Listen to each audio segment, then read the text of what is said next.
எனக்கு அன்பான கர்த்தருடைய பிள்ளைகளே, இயேசு கிறிஸ்துவின் நாமத்தினாலே உங்களுக்கு எங்களுடைய வாழ்த்துக்களையும் அன்பையும் தெரிவித்துக் கொள்கிறோம். இப்பொழுது சோசன் ஜெனரேஷன் அசெம்பிளியின் போதகர் ரெவரண்ட் டாக்டர் விக்டர் விமல் அவர்கள் தேவனுடைய செய்தியை உங்களோடு கூட பகிர்ந்து கொள்வார்கள். நீங்கள் கேட்டு பயனடைவீர்களாக. கர்த்தர் தாமே உங்களை ஆசீர்வதிப்பாராக. ஆமேன். என்னோடு நீர் பேச வந்தீர், என் வாழ்வை நீர் மாற்றி தந்தீர். என் தேவனே, என் இயேசுவே, நீரின்றி நான் இல்லையே, நினைவின்றி வாழ்வில்லையே. என்னோடு நீர் பேச வந்தீர், என் வாழ்வை நீர் மாற்றி தந்தீர்.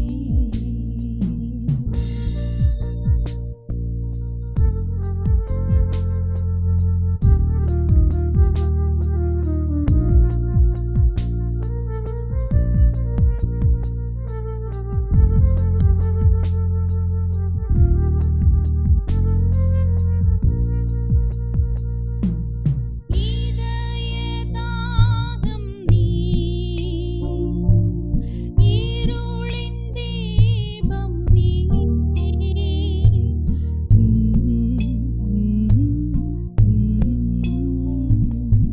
உதய காலம் நீர், உறவின் பாலம் நீர்.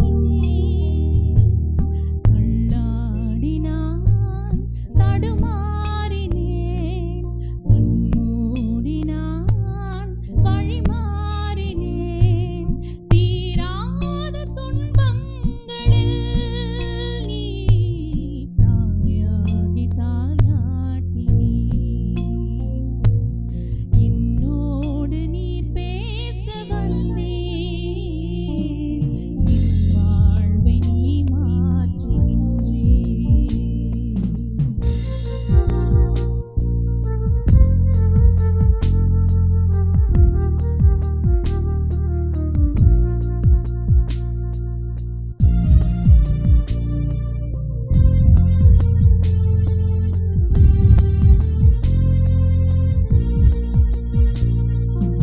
உயிரின் ஜீவன் நீர், உலகின் வேதம் நீர்.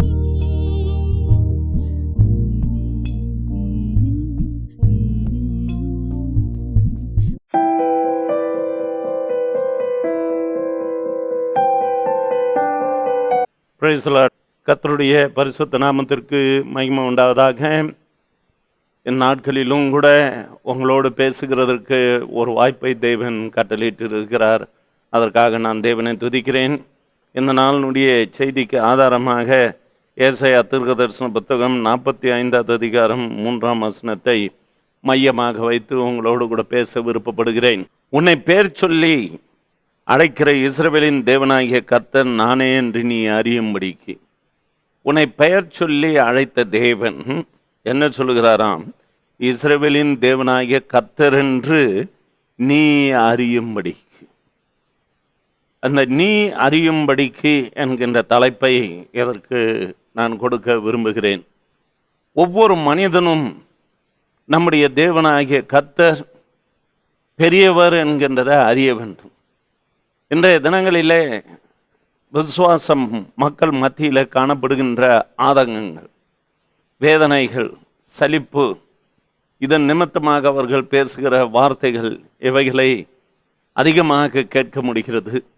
தொலைபேசியின் மூலமாக, கடிதங்கள் மூலமாக வருகிற காரியங்களும், அவர்களுடைய அங்கலாய்ப்பின் சத்தம், இது முடியுமா, என்ன மாதிரி ஆக போகிறதோ தெரியவில்லை, இது நடக்குமா, ஜெயிக்க முடியுமா, அவ்வளவுதான் என்று கூறுகிற மக்கள், இனி அவ்வளவுதான், எனக்கு ஒப்பில்லை என்று சொல்லுகிற மக்கள் அதிகரித்து கொண்டு வருகிறார்கள்.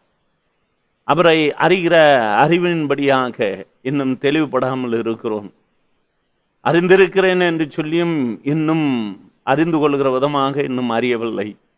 அதை தான் சொல்ல வேண்டும். அதனால தான் தேவன் இஸ்ரவேலின் தேவன் இஸ்ரவேல் ஜனங்களுக்கு சொல்லும் பொழுது, தேவனாகிய கர்த்தர் நான் தான் என்று நீ அறியும்படிக்கு என்று சொல்லி ஒரு வெளிப்பாட்டை கொடுக்கிறார். எனக்கு அருமையான கர்த்தருடைய பிள்ளைய, நம்முடைய வாழ்க்கையில் கூட பலவிதமான சோதனைகள் பிரச்சனைகள் வரும்பொழுது, இதெல்லாம் நடக்குமா, என்ன ஒன்றும் புரிய மாட்டேனுதே அப்படி என்கின்ற ஒரு அங்கலாய்ப்பு சலிப்பு தன்மைகள் காணப்படுகிறது. ஆதியிலே வேதத்தின் அடிப்படையில் பார்க்கும் பொழுது 2 ராஜாக்கள் 4வது அதிகாரம் 16ஆம் வசனத்தை வாசித்து பார்க்கும் பொழுது, இங்கே சுனேமியால் சொல்லுகிற ஒரு காரியத்தை குறித்து பார்க்கிறோம். அப்பொழுது எலிசா கூப்பிட்டு சுனேமியால் இடத்துல சொல்லுகிறான், ஒரு பிராண உற்பத்தி கால திட்டத்தில் ஒரு குமாரனை அணைத்து கொண்டிருப்பாய் என்றான். அதற்கு அவள், ஏது தேவனுடைய மனுஷனாகிய என் ஆண்டவனே, உமது அடியாளுக்கு ஆபத்தம் சொல்ல வேண்டாம், இதெல்லாம் நடக்கிற காரியமா? என் புருஷன் வயசானவர், நானும் வயதாகிவிட்டது, எனக்கு ஒரு பிள்ளை பேர் கிடைக்கும் என்று சொல்லுகிறதால எனக்கு நம்பிக்கை இல்லையே, அபத்தம் தயவு செய்து சொல்ல வேண்டாம், என்னை ப்ளீஸ் பண்ண வேண்டாம் அப்படி என்று சொல்லுகிறான். ஆனால் 17வது வசனம் சொல்லுகிறது, அந்த ஸ்திரீ கர்ப்பம் தரித்து எலிசா தன்னோடு சொன்னபடி ஒரு உற்பத்தி காலத்திட்டத்தில் ஒரு குமாரனை பெற்றாள் என்று சொல்லி ஒரு பெரிய மகிழ்ச்சிகரமான செய்தி.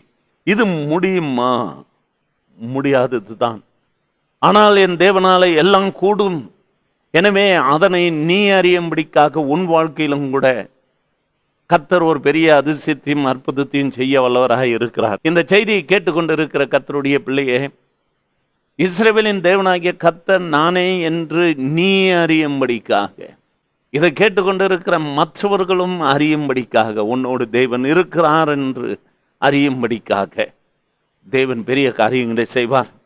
அந்த நாளில் கூட ஆபிரகாமினுடைய மனைவி நம்முடைய விசுவாசத்தின் தாய் என்று சொல்லி பெயரை எடுத்த அவர்கள் ஆதியாகமம் 18வது அதிகாரம் 13வது வசனத்திலே இப்படிப்பட்ட வார்த்தையை சொல்லும் பொழுது, அப்போது கர்த்தர் ஆபிரகாமை நோக்கி, சாராள் நகைத்து நான் கிழவியாய் இருக்க பிள்ளை பெறுவது மெய்யோ என்று சொல்வானேன் அப்படின்னு கர்த்தர் ஆபிரகாமை நோக்கி, உன் ஒய்ஃப் என்ன சொல்றா பார்த்தீங்களா, இதெல்லாம் நடக்குமா, கிழவி ஆயிட்டேன், பிள்ளை பெறுகிறதுக்கு வாய்ப்பு இருக்கா அப்படின்னு சொல்றாங்க. கர்த்தரால் ஆகாத காரியம் ஒன்று உண்டோ? கர்த்தர் ஒரு அற்புதத்தை சாராளுடைய வாழ்க்கையிலே செய்தார். ஆபிரகாமுக்கு வாக்குத்தத்தம் பண்ணின தேவன் அதை நிறைவேற 25 ஆண்டு காலம் பிடித்தது. ஒரு அருமையான பிள்ளை ஈசாக்கை பெற்றெடுக்கும்படிக்காக தேவன் கிருபை பாராட்டினார். இது முடியுமா? இதை உணர்ந்த யாக்கோபு ரொம்ப மிக அழகாக சொல்லுகிறான். இங்கு ஆதியாகமம் 30வது அதிகாரத்தில் ராகேல் தான் யாக்கோபுக்கு பிள்ளை பெறாததை கண்டு தன் சகோதரியின் மேல் பொறாமை கொண்டு யாக்கோபை நோக்கி, எனக்கு பிள்ளை கொடுமை இல்லாவிட்டால் நான் சாகிறேன். ரொம்ப அருமையா சொல்லுகிற காரியத்தை குறித்து காண முடிந்தது. அப்பொழுது யாக்கோபு சொல்லுகிறான், ராகேலின் மேல் கோபம் கொண்டு, தேவன் அல்லவா உன் கற்பத்தை அடைத்திருக்கிறார், நான் தேவனா? கர்த்தர் அல்லவா அடைத்திருக்கிறார். பிள்ளைகள் கர்த்தரால் வரும் சுதந்திரம் என்று சொல்லப்பட்டு இருக்கிறது. கர்ப்பத்தின் கனி அவரால் கிடைக்கும் பலன். இதெல்லாம் நடக்கிற காரியமா? முடிகிற காரியமா? ஆம், இஸ்ரவேலின் தேவனாகிய கர்த்தர் நான் என்று நீ அறியும்படிக்கு அங்கு ஒரு பிள்ளை பாக்கியத்தை தேவன் தந்து மகிழும்படிக்காக செய்தார். எனக்கு அருமையான கர்த்தருடைய பிள்ளையே, சலித்து போன விசுவாசியே, வேதனை அடைந்து கொண்டு இருக்கிற விசுவாசியே, என்னுடைய வாழ்க்கையில இதெல்லாம் நடைபெறுமா என்று சொல்லி கேட்டுக்கொண்டு இருக்கிறாயா? திருமணமாகி பல வருடங்கள் ஆகிவிட்டது, 5 வருடம் ஆகிவிட்டது, 4 வருடம் ஆகிவிட்டது. என்னுடைய வீட்டார் வித்தியாசமாக என்னை பேசுகிறார்கள், அவர்கள் பேசுகிறது வேதனையா இருக்கிறது என்று சொல்லி அன்னாலை போல புலம்பிக் கொண்டு இருக்கிற விசுவாசியே, இஸ்ரவேலின் தேவனாகிய கர்த்தர் உண்டு என்கின்றதை நீ அறியும்படிக்காக அவரால் கூடாத காரியம் ஒன்றுமில்லை என்பதை நீ புரிந்து கொள்ள வேண்டும். எனவே இது முடியுமா அப்படி என்கின்றதை கர்த்தருடைய பிள்ளைகள் நீங்கள் அறிந்து உணர வேண்டும். யாத்திராகமம் 6வது அதிகாரம் 7ஆம் வசனத்தை வாசித்து பார்க்கும் பொழுது இங்கு வேதம் சொல்லுகிற காரியத்தை பாருங்கள். உங்களை எனக்கு ஜனங்களாக சேர்த்து கொண்டு உங்களுக்கு தேவனாய் இருப்பேன், உங்கள் மேல் எகிப்தியர் சுமத்தின சுமைகளை நீக்கி உங்களை விடுவிக்கிற உங்கள் தேவனாகிய கர்த்தர் நான் என்று அறிவீர்கள். உன்னுடைய பாரமான காரியங்கள், உன்னுடைய சுமைகள், இதுவரையில பாரப்பட்டு வாழ்க்கையில என்னை மீட்டெடுக்கிறதுக்கு யாரும் இல்லை என்று சொல்லி ஆங்கலாய்க்கிற உன் சத்தத்தை கேட்டார். எகிப்திலே கர்த்தருடைய பிள்ளைகள் வேதனைப்படுகிறதை, என் ஜனத்தின் உபத்திரவத்தை நான் பார்த்து ஆலோட்டிகளின் நிமித்தமாக இடுகிற கூக்குரலின் சத்தத்தை கேட்டேன். அவர்கள் படுகிற வேதனைகளை அறிந்திருக்கிறேன். பார்த்து கேட்டு அறிந்திருக்கிற தேவன் என்று சொல்லி யாத்ராகமம் 3வது அதிகாரம் 7ஆம் வசனத்திலே நாம் வாசிக்கிறோம். இஸ்ரவேலின் தேவனாகிய கர்த்தர் நான் என்று நீ அறியும்படிக்கு ஆண்டவருடைய பார்த்து கொண்டிருக்கிறார், கேட்டுக்கொண்டிருக்கிறார். அவர் நிச்சயமாக உனக்கு பதில் கொடுப்பார். அதனால தான் என்னுடைய சபையிலே ஒரு ஓத்து எடுக்கும் பொழுது, உறுதிமொழி எடுக்கும் பொழுது, கர்த்தர் பார்க்கிறா, கர்த்தர் கேட்கிறா, கர்த்தர் நியாயம் விசாரிப்பார். இந்த உணர்வுகளை தினந்தோறும் வாரந்தோறும் தட்டி எழுப்புகிறேன். கர்த்தர் பார்த்து கொண்டிருக்கிறார் என்று சொல்லி. எனவே அவர்தான் கர்த்தர், அவர்தான் அதிசயங்களை செய்கிற தேவன் என்பதை நீங்கள் அறிந்து கொள்ள வேண்டும். இது கிடைக்குமா? எப்படி இஸ்ரவேல் ஜனங்களை எகிப்திலிருந்து கொண்டு வந்த பிறகு அந்த மனிதனுக்கு ஏற்படுகின்ற காரியம், இது முக்கியமாக வயிறு, இது மிக முக்கியம். அதை பற்றி சொல்லப்படுகிற காரியம் யாத்ராகமம் 16வது அதிகாரம் 12ஆம் வசனத்தை வாசித்து பார்க்கும் பொழுது, இஸ்ரவேல் புத்திரரின் முறுமுறுப்புகளை கேட்டிருக்கிறேன். நீ அவர்களோடு பேசி, நீங்கள் சாயங்காலத்தில் இறைச்சியை புசித்து விடியற் காலத்தில் அப்பத்தால் திருப்தியாகி நான் உங்கள் தேவனாகிய கர்த்தர் என்பதை அறிந்து கொள்வீர்கள் என்று சொல் என்று சொன்ன. என்னப்பா சாப்பாட்டு விஷயம், இது ஒரு பெரிய விஷயமா? ராத்திரியில் நல்லா அருமையாக குழம்ப வச்சு விடிய காலையில் அப்பத்தை சுட்டு நல்லா சாப்பிடு, எல்லாத்தையும் செயல்படுத்த முடியும். இந்த வனாந்தரத்தில் இது நடத்தக்கூடுமா? 5 அப்பம் 2 மீனை கொண்டு 5000 பேரை போஷித்த தேவன் அல்லவா நம்முடைய ஆண்டவராகிய இயேசு கிறிஸ்து. உன்னுடைய வாழ்க்கையிலும் கூட பெரிய காரியங்களை செயல்படுத்த அவர் வல்லமை உடையவர். உன்னுடைய முறுமுறுப்பையும் உன்னுடைய அங்கலாய்ப்பையும் தேவன் அறிந்திருக்கிறார். எனவே எனக்கு அருமையான கர்த்தருடைய பிள்ளைய, தேவன் எல்லா காரியங்களையும் செயல்படுத்தக்கூடியவராக இருக்கிறார். ஒரு மனிதன் அழைப்பை பெற்றிருப்பானால், தேவனிடத்தில் அவனுக்கு ஈடுபாடுகள் இருக்கும் என்று சொன்னால், அவன் ஒன்றை பற்றியும் கவலைப்பட வேண்டிய அவசியமில்லை. வேதாகமம் சொல்லுகிறது, ரோமருக்கு எழுதின நிருபம் 8வது அதிகாரம் 28ஆம் வசனத்தை நீங்கள் வாசித்து பார்க்கும் பொழுது, அன்றியும் அவருடைய தீர்மானத்தின்படி அழைக்கப்பட்டவர்களாய் தேவனிடத்தில் அன்பு கூறுகிறவர்களுக்கு சகலமும் நன்மைக்கு ஏதுவாய் நடக்கிறது என்று அறிந்திருக்கும். அவரிடத்தில் அன்பு கூறுங்கள். அழைப்பை பெற்றிருக்கிற விசுவாசியை கர்த்தரால் கூடாத காரியம் ஒன்றும் இல்லை. அவர் பெரியவர், அவரால் கூடாதது ஒன்றுமில்லை. நாம் நல்லா தான் பேசுகிறோம். உலகத்தில் இருக்கிறவனிலும் எங்களில் இருக்கிறவர் பெரியவர், ரொம்ப பெருசாக தான் பேசுகிறோம். ஜெயம் கொடுக்கிற தேவனுக்கு ஸ்தோத்திரம். எங்கேயாவது பிரச்சனை போராட்டம் வந்ததுன்னா ஒரு அங்கலாய்ப்பின் சத்தம் கிறிஸ்தவர்கள் மத்தியில் காணப்படுகிறது. அதிலும் விசுவாசிகள் மத்தியில் ஒரு சலிப்பு காணப்படுகின்றது. கர்த்தருடைய பிள்ளையே, உன் அங்கலாய்ப்பின் சத்தத்தை கேட்டிருக்கிறார். சகலமும் நன்மைக்கு ஏதுவாக நடைபெறுகிறது என்கின்றதை கர்த்தருடைய பிள்ளைகள் புரிந்து கொள்ள வேண்டும். அழைப்பை மாத்திரம் நான் பெற்றேன் என்கின்றதை நிச்சயமாய் அறிந்திருப்பாயானால், ஆபிரகாம், ஈசாக்கு, யாக்கோபின் தேவன் அவர், இஸ்ரவேலின் தேவன் அவர். இந்த தேவன் நமக்கும் தேவனாக இருக்கிறார்.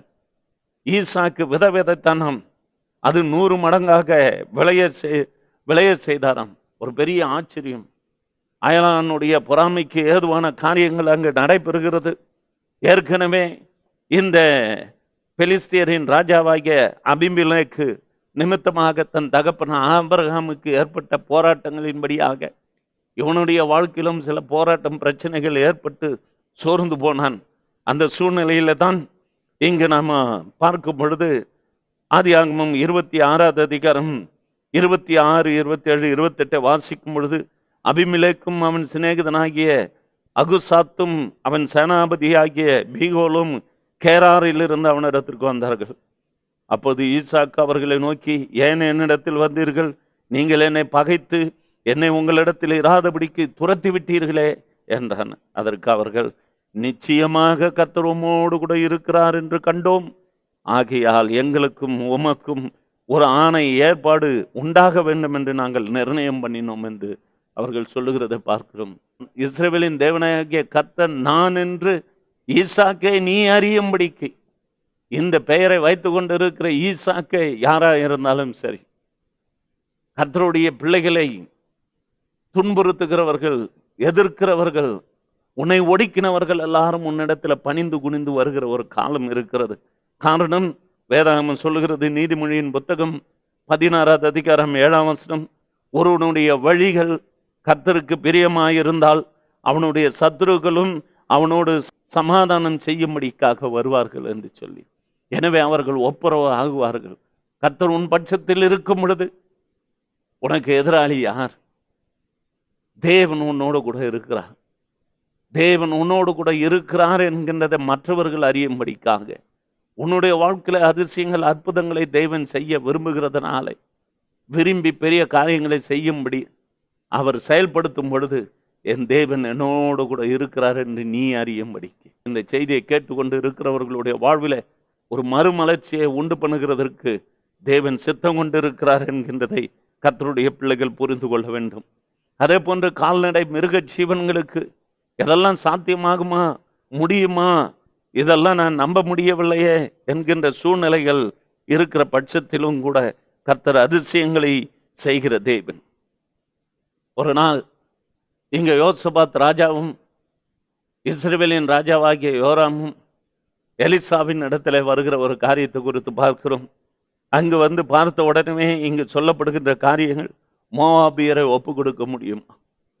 நிச்சயமாக தேவன் ஒப்பு கொடுப்பார் என்று சொல்லி, மிருக ஜீவன்களுக்கெல்லாம் எங்கே போகிறது, இங்கு தண்ணீர் இல்லையே என்கிற ஆதங்கத்தை கேட்ட பொழுது கர்த்தர் உரைக்கிறது என்னவென்றால், 2 ராஜாக்கள் 3வது அதிகாரம் 16-17ஆம் வசனத்தை வாசித்து பார்க்கும் பொழுது, இந்த பள்ளத்தாக்கிலே எங்கும் வாய்க்கால்களை வெட்டுங்கள், நீங்கள் காற்றையும் காண மாட்டீர்கள், மழையையும் காண மாட்டீர்கள், ஆனாலும் நீங்களும் உங்கள் ஆடு மாடுகளும் உங்கள் மிருக ஜீவன்களும் குடிக்கும்படிக்கு இந்த பள்ளத்தாக்கு தண்ணீரால் நிரப்பப்படும் என்று கர்த்தர் சொல்லுகிறார் என்று சொல்லி, இது கர்த்தரின் பார்வைக்கு அற்பமான காரியம், மோவாபியரையும் உங்கள் கையிலே ஒப்பு கொடுப்பார் என்று சொல்லி.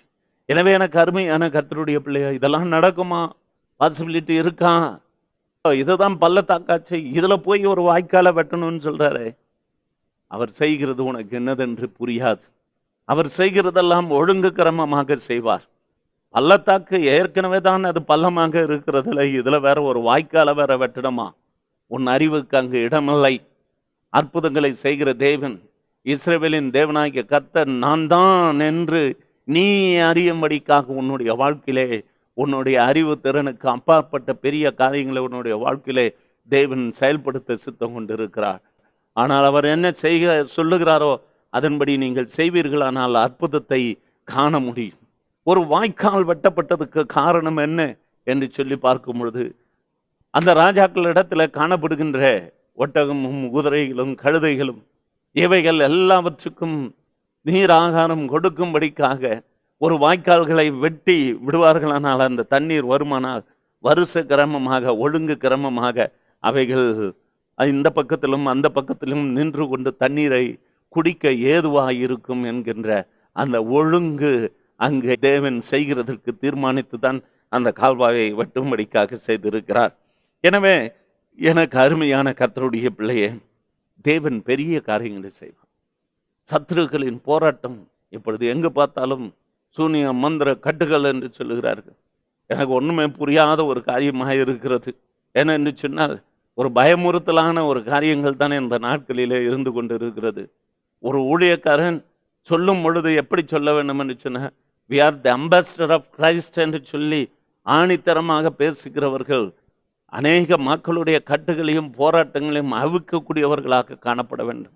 எங்கும் போராட்டம், எங்கும் பிரச்சனை, சத்ருவினுடைய போராட்டங்கள், அக்கம் பக்கத்தில் போராட்டங்கள், எதிரிகள், இப்படி எந்த இடத்துல பேப்பர் நியூஸும் டிவி ப்ரோக்ராம் எல்லாவற்றையும் எங்கே திறந்தாலும் செய்திகளெல்லாம் வாசிக்கும் பொழுதும் கேட்கும் பொழுதும் அங்கு எதிரிகளின் தாக்குதல் இப்படி காணப்பட்டு கொண்டு இருக்கிறது.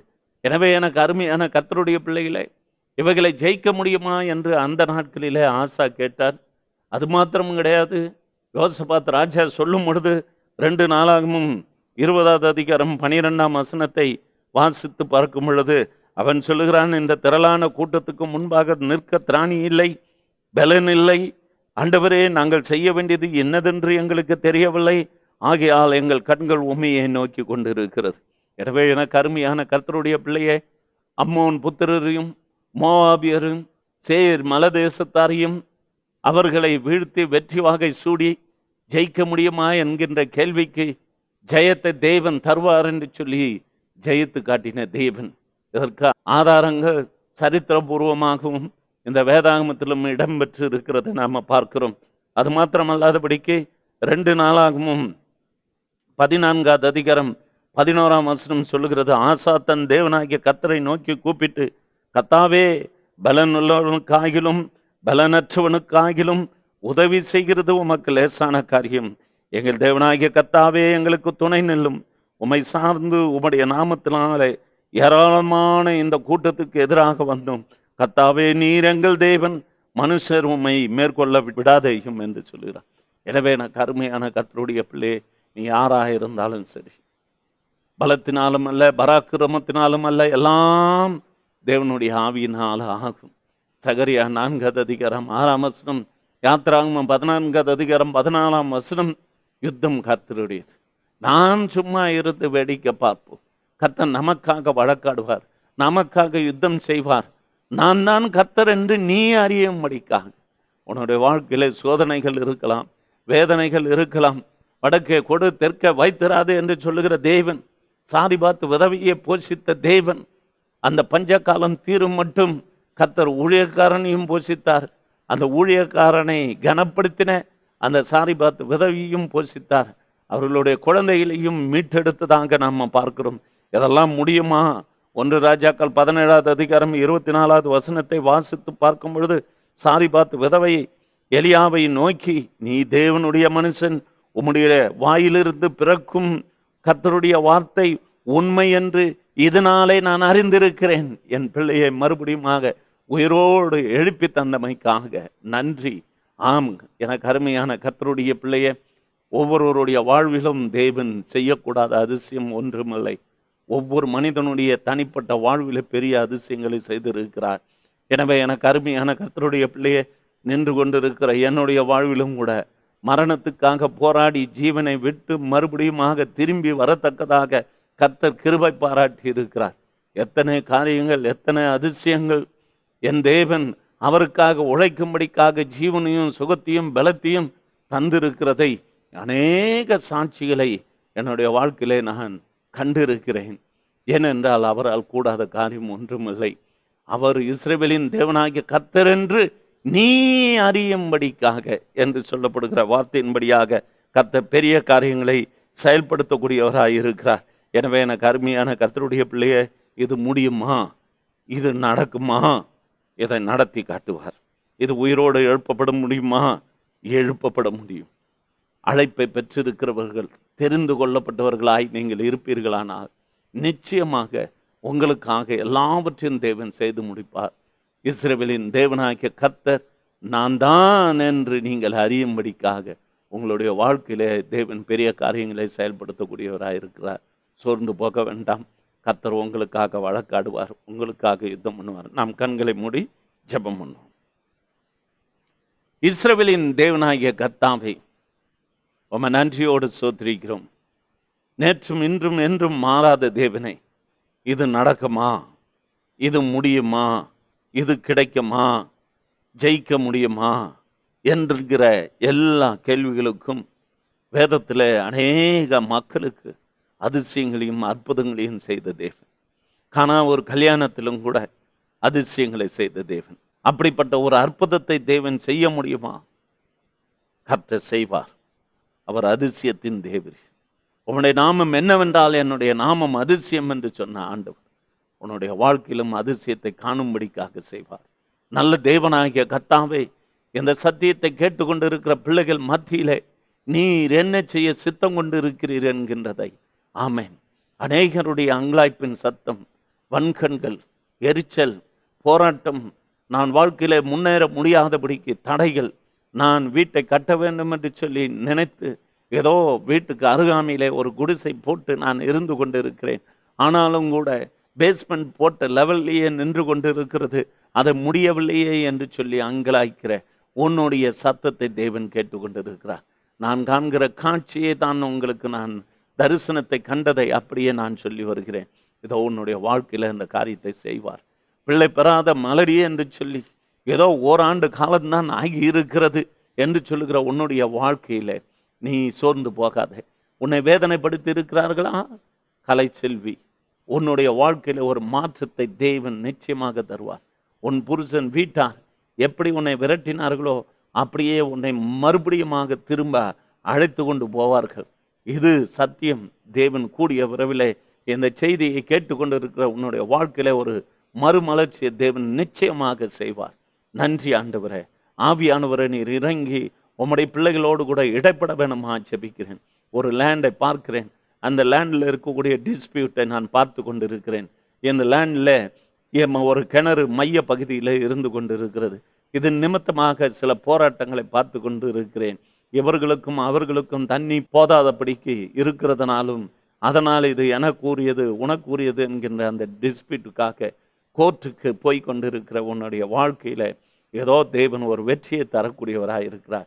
நீ உண்மையும் நேர்மையுமாய் இருப்பாய் என்று சொன்னால் தேவனுடைய கரத்தில் ஒப்பு கொடுத்து அழுகிற உன் விண்ணப்பத்தின் சத்தத்தை கேட்டு கர்த்தர் உனக்கு நீதியான தீர்ப்பை வழங்குவார் என்று கர்த்தர் சொல்லி கொண்டிருக்கிறார். என் தேவன் நல்லவராய் இருக்கிறார். அவர் ஆச்சரியமானவராய் இருக்கிறார். இது நடக்குமா என்று சொல்லி கேட்கிற உன்னுடைய வாழ்க்கையிலே இஸ்ரவேலின் தேவனாகிய கர்த்தர் நான் தான் என்று நீ அறியும்படிக்கு வயதோ 30 கடந்து கொண்டு இருக்கிறது. திருமணத்துக்கான ஏற்பாடுகள் வந்தாலும் கூட ஏதாயிலும் ஒன்றை சொல்லி கொண்டு இருக்கிறார்கள். ஆனாலும் கூட சிலர் வருகிறார்கள். ஆனால் அவர்களுடைய பழக்க வழக்கங்கள் வித்தியாசமாக இருக்கிறது. எனக்கு என்ன செய்கிறது என்று புரியவில்லை என்று சொல்லி அங்கலாய்க்கிற ஒரு சகோதரியை பார்க்கிறேன். நீ யாராய் இருந்தாலும் சரி, கர்த்தர் உன்னை தெரிந்தெடுத்திருப்பாரானால் அவர் நீதி நியாயத்தோடு கூட சகல நல்லொழுக்கத்தோடு கூட செயல்படுத்துகிற கர்த்தர் கூடிய விரைவில் உன்னுடைய மன விருப்பத்தின்படியாக செயல்படுத்துவார் என்று சொல்லுகிறதற்காக ஸ்தோத்திரம். கிருபையாய் காத்து கொள்வீராக. இஸ்ரவேலின் தேவனாகிய கர்த்தர் நான் தான் என்று நீ அறியும்படிக்காக உன்னுடைய வாழ்க்கையில ஒரு புதுமையை தேவன் நிச்சயமாக நடத்தி காட்டுவார். கர்த்தாவே, பிள்ளைகள் ஒவ்வொருவரையும் ஆசீர்வதியும். கேட்டுக்கொண்டு இருந்த பிள்ளைகள், ஜெபத்திலே பங்கு பெற்ற ஒவ்வொரு பிள்ளைகளுடைய வாஞ்சைகள் தேவைகள் எல்லாம் பூர்த்தி செய்யப்பட்டு என் தேவன் இந்த சத்தத்துக்கு செவி கொடுத்தார் என்று சொல்லத்தக்கதாக கர்த்தர் கிருபை பாராட்டுவீராக. இயேசுவின் நாமத்தில் பிதாவே, ஆமென். ஆமென். Praise the Lord. கர்த்தர் உங்களை ஆசீர்வதிப்பாராக. ஆமென். எனக்கு அன்பான கர்த்தருடைய பிள்ளைகளே, இயேசு கிறிஸ்துவின் நாமத்தினாலே உங்கள் யாவருக்கும் எங்கள் அன்பை தெரிவித்துக் கொள்கிறோம். இப்பொழுது நீங்கள் கேட்ட இந்த செய்தியானது உங்களுக்கு மிகவும் பிரயோஜனமாய் இருக்கும் என்று நாங்கள் கர்த்தருக்குள் நம்புகிறோம். நீங்களும் எங்களோடு கூட தொடர்பு கொள்ள விரும்பினால் எங்களுடைய விலாசம் Reverend Doctor Victor Vimal, Chosen Generation Assembly, number 97 Church Street, Govindaraj Nagar, Bagayam, Vellore 632002, Tamil Nadu, South India. எங்களுடைய தொலைபேசி எண்கள் 0416-226-119. எங்களது செல்போன் நம்பர் 9443346119. கர்த்தர் தாமே உங்களை ஆசீர்வதித்து உங்களை மகிமைப்படுத்துவாராக. ஆமேன்.